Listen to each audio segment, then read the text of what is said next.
My name is Dr. Pio Modi. I'm on the teaching faculty with the Dawson Academy, and I'm also very proud to be a member of the AACD. I'm both humbled and honored to be giving you a talk on a topic that I am very passionate about. We will be looking at the following learning objectives, which will be broken up into 9 lessons.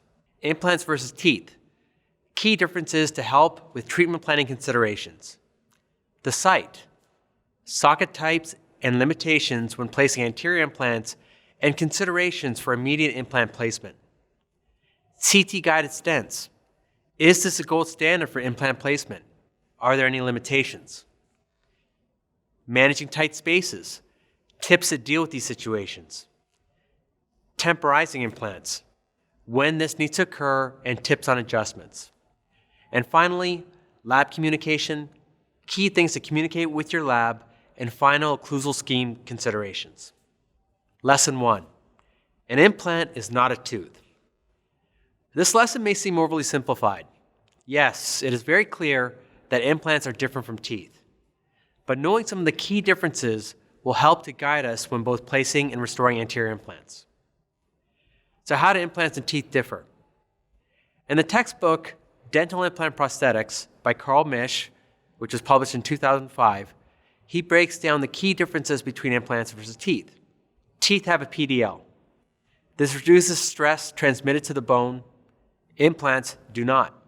So occlusal forces are not dissipated, but transmit a higher intensity force to the surrounding bone. The animation, courtesy of Bite FX, shows how teeth can compress versus implants which do not, and the adjustments needed to the crown to account for this. We'll account for this in more detail in Lesson 9. Other ways in which teeth and implants differ are: tooth mobility can often be reversed when occlusal forces are adjusted.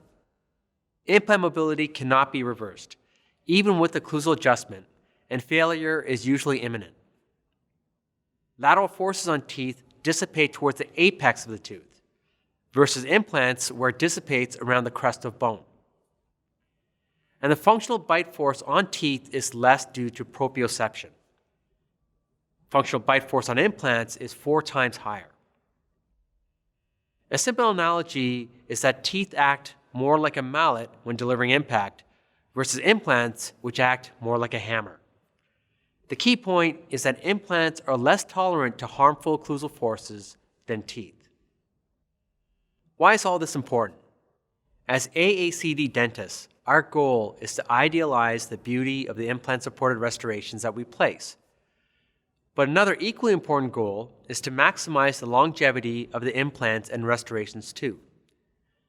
This involves knowing and managing these key differences, including the amount of supporting bone and soft tissue support needed to accommodate and manage the additional occlusal stress that can occur.